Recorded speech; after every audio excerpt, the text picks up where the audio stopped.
Hey everyone, welcome to my channel. My name's Amanda. I am autistic. I have ADHD. I have a memory disorder called SDAM, stands for Severely Deficient Autobiographical Memory, and I have total aphantasia, which means that I don't visualize or experience any of the senses in my mind. I have playlists on all of these topics, so make sure you check them out. And remember, this isn't a medical channel. It's mostly a vlog about my late autistic ADHD diagnosis journey. So if you've clicked on this video, it might be because you are a friend or a family member of somebody who has recently told you that they are autistic. And I first want to say thank you so much for being willing to listen to actually autistic voices and to find out what that means. And also, some of your autistic friends may have sent you this video because it might help them explain some of the feelings and things that they are experiencing, but may have a hard time communicating with you. First off, a lot of people really struggle to disclose their autism because of stigmas around being autistic. Hopefully, with time, some of these stigmas will change because there's absolutely nothing wrong with being autistic. It's just a different neurotype. We think differently. And that is one of the things that your autistic friend or family member might want to share with you. Our brains are literally different. How we think, reason, and even see social constructs is different processing than how a neurotypical person is going to perceive the world. And yes, of course, I need to add this caveat because autistic people are not a monolith. If you've met one autistic person, you've met one autistic person. These are common traits, but you need to speak with your autistic friend specifically because they may not share all the things that I mentioned in this video collectively. So some of the things that as an autistic person, I would like people to understand about me is one, not making eye contact isn't rude. In neurotypical society, eye contact shows that somebody is listening, but the opposite actually is true for most autistic people. We have a very hard time processing what you are saying to us if we are trying to maintain eye contact. Again, this isn't for everybody. And when I was high masking, what I would do is watch people's mouths and it would, or like look right here. So I kind of mimicked that I was doing eye contact, but it wasn't actually looking at you in the eyes. And once I started unmasking and letting myself look away while I'm talking or listening, I actually can pay attention so much more and my anxiety level actually goes down. So don't try to force your autistic person to make eye contact with you. Now, one thing that we do in my family, because my twins are also autistic, I do sometimes do a verbal check-in. Hey, are you listening? And they say yes, then just believe them. I don't make them look at me. I just do want to make sure that they are listening when they're not looking at me. Before I move on, I forgot to mention that oftentimes an autistic person's face or tone do not match their internal state. During this video, I feel very happy and excited, but my tone and face may have the appearance of having a very flat affect. The second thing your autistic friend or family member is going to want you to know is that if they are having a meltdown or a shutdown, they are not being selfish. It is really a system-wide overwhelm. And by the time they've gotten to that point, they literally have no other choice. Before I was diagnosed, I can remember specifically, again, I have a memory disorder, so I don't have a lot of memories, and I think I mentioned this one in a previous video because again, memory disorder, I don't have as much to pull from. But one of the meltdowns that I remember having in the last couple of years that I was like so embarrassed about because I knew it was ridiculous, but I didn't feel like it was at the time, right? We had been traveling and we were flying from Texas to Tahoe. When we left Texas, it was hot. So I had packed my jacket in my suitcase. When we got to Tahoe, it was cold. And if you've seen any of my videos, you will know I do not like being cold. It is a sensory experience that is, I don't even have the words. Being cold is painful for me. We get there, and I wanted to open my suitcase and get out my jacket, but we were in a rush for some reason. I don't remember why. Everybody's like, it's not that cold. Because again, I experience cold a lot more intensely than the neurotypical people around me. And they're like, we'll get it later. Just come on, let's go, go, go. I don't remember why we were in a rush, but I just had a meltdown. I like sat down. I don't remember exactly what I did, but I got my jacket and it wasn't a reasonable response for an adult. But at that point, I was overstimulated from flying and traveling, which is always exhausting for an autistic person. And then the sensory overload of being cold and the sensory overwhelm of feeling rushed. I just basically had what looked like an adult temper tantrum, but I couldn't control it at that point. It was an autistic meltdown. And high masking people often will be able to avoid doing these in public, but if they do, it's because they literally are just at their max capacity. And we are not trying to hog time or be selfish or make it all about us. That's part of our disability at that point where we have no other choice. Another thing that we'd like you to know is that we don't all have some super talent. So the media likes to portray autistic people as savants, like, oh, you must be really, really amazing at some subject or other. And that is true for a lot of autistics, but it's not true for every autistic person, especially since I have this comorbidity with a memory disorder. I love learning things, but my retention for what I learn isn't as high as some autistic people. Some autistic people do have extremely excellent memories, and when they learn something, then they can retain that knowledge, but it's not true for everyone. And while it is common for autistic people to have one or more special interests, there are some autistic people that don't have a specific driving special interest, or they may have not identified it yet. For instance, I have a special interest from a long time of cooking, but because I am female, it seemed appropriate for me to be interested in cooking culturally. And so nobody really saw my deep obsession with Food Network as a special interest. But when you look at it and you look at how intensely I felt about Food Network when I was a teenager, it fell into the autistic special interest category 100%. So that's just to say some autistic people's special interests don't seem weird or out there. They're not all about dinosaurs or bugs or trains or, you know, fungi or other off topic things. Sometimes they seem culturally appropriate, where, some autistic boys may be really into football. Well, then that's not going to get flagged as a special interest because, at least in American culture, um, football is like culturally a special interest in a way. Not for me. I do not like football. I do not like sports balls. Many autistic people struggle to hold or maintain jobs. I, after college, kind of had a few summer jobs here and there, and then I became a stay-at-home mom and homeschooled my kids. High masking, I thought that was a choice. Like, oh, I'm choosing to be a stay-at-home mom.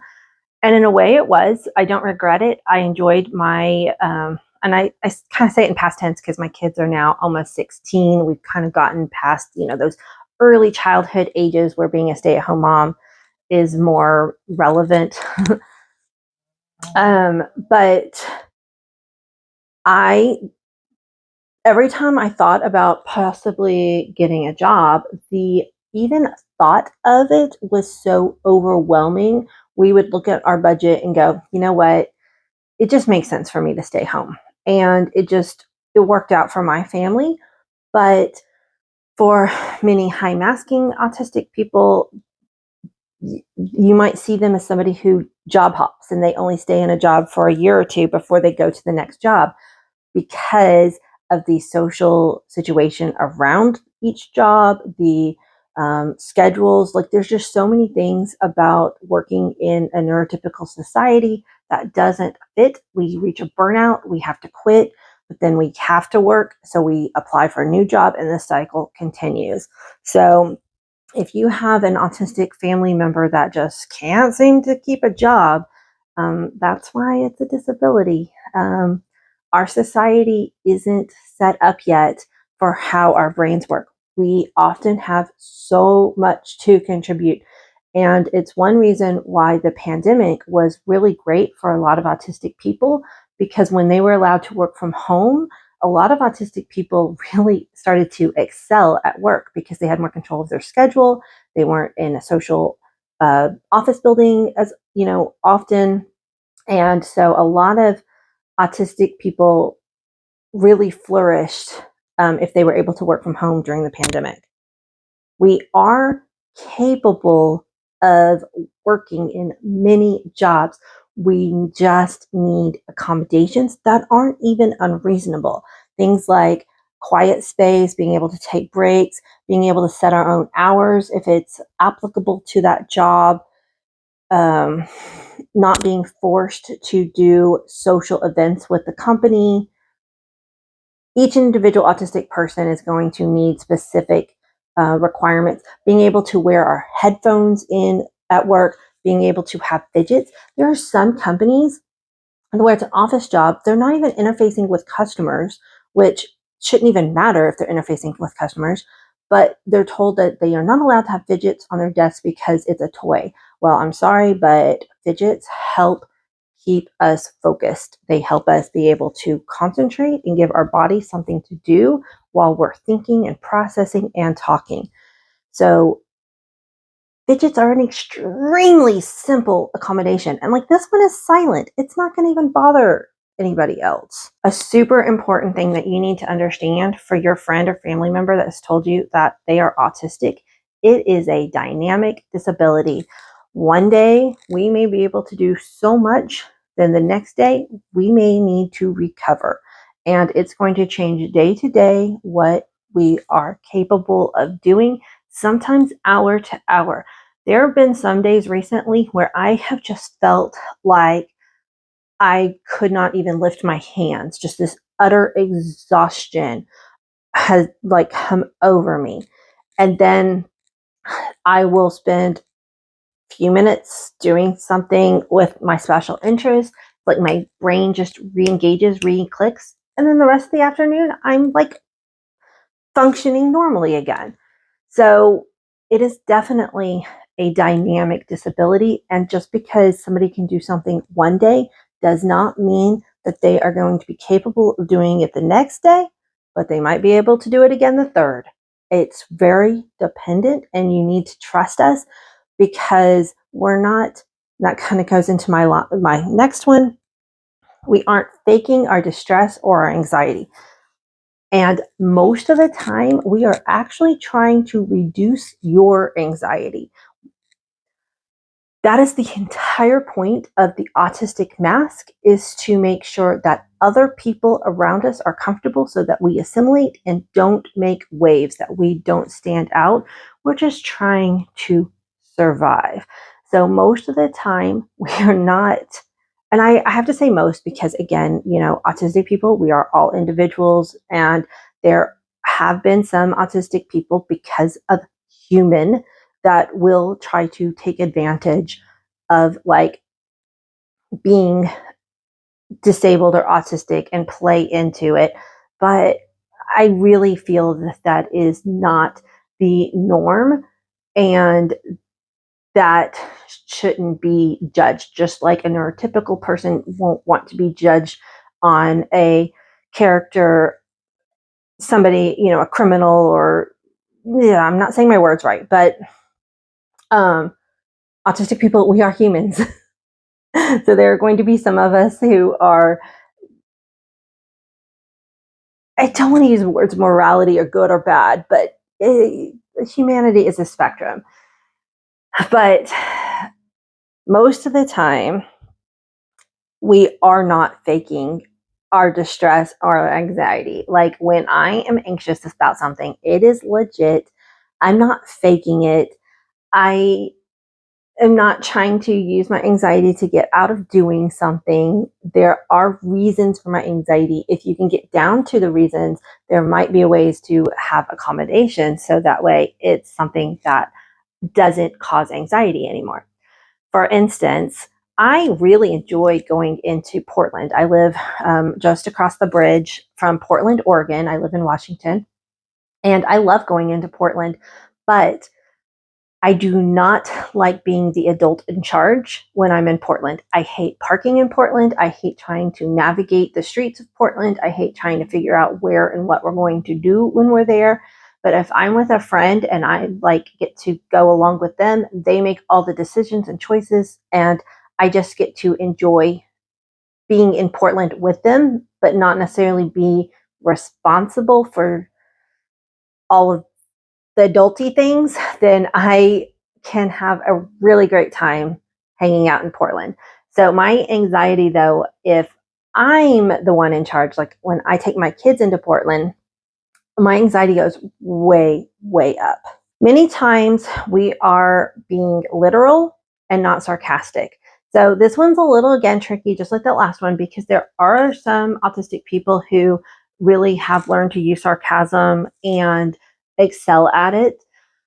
But a lot of autistic people do not catch sarcasm, especially in written form. And we also don't use it very well. A lot of times, if I'm being sarcastic, I follow it up with, oh, by the way, that was sarcasm. Like, I will have to let you know that, yeah, I was actually being sarcastic.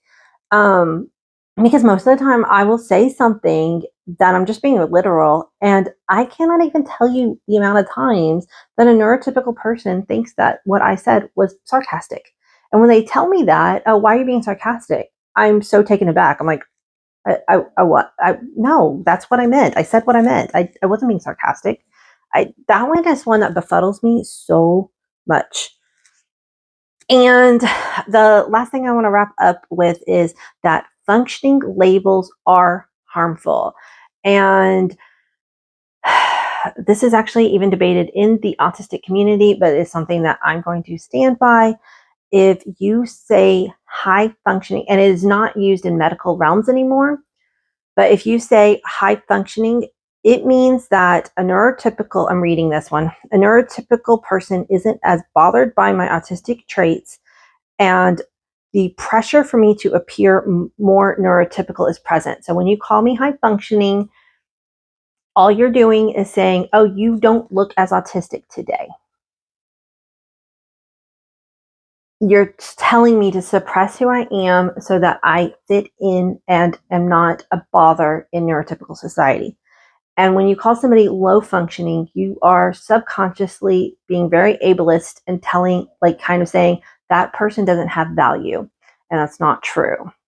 So using functioning labels is harmful for both somebody who appears to be high functioning. And the reason why I say this is because a lot of times when somebody tells you that they got diagnosed autistic, you might say, oh, well, you don't seem that autistic. You don't appear very autistic. Oh, well, you must be high functioning autistic. And what that is saying is you are really good at hiding your autism so that I'm not comfortable. So that I'm comfortable around you. Because when when autistic people stop hiding their, I'm struggling with words right now, their autistic traits and they keep masking, it makes neurotypical people uncomfortable. There's been like literal studies done about this. The more we fidget, the less eye contact we make, the more we have speech impediments, these types of behaviors. See, I'm getting distressed even thinking about it. But anyway, they make neurotypical people uncomfortable, and so we need to stop using functioning labels. Medically, we're still using support needs. So I'm considered low support needs, while somebody else might be considered high support needs. And there is debate in both the medical and autistic communities if this is still even the best way to categorize autism, but it is what we have currently to work with. Okay, I think I lied. I think I said earlier that that was the last topic, but I actually have one more thing that is very important to end this video on. If your friend has come to you or your family member and they have told you that they have been recently diagnosed autistic, and then all of a sudden they now seem more autistic to you than they did before their diagnosis, and you tell them, why are you acting more autistic? I have a whole video on this, but the short answer is we have now become aware of the fact that we were masking our entire life. And the mask has been proven to be literally harmful for our brains. It causes burnout and depression and unaliving rates in autistic people. Masking long term isn't good for us. So many of us, after diagnosis, are working on trying to find spaces to be able to unmask. So if somebody has come to you to tell you that they are autistic, they feel that you are a safe person to start letting themselves be themselves around. So we really appreciate your support in that. And it's not that we are more autistic. We've always been autistic. You were born autistic. It's just now we feel like we can say the words out loud that we've been holding inside because of masking. We can start doing our comfortable stimming behaviors in front of you instead of trying to hold ourselves very still. We can look away when we're talking instead of fake eye contact with you, these kinds of things. Thank you so much for watching this video. I appreciate it. Make sure you like and share it because autism advocacy is something that I'm so passionate about. And I'll see you on the next one, guys. Bye.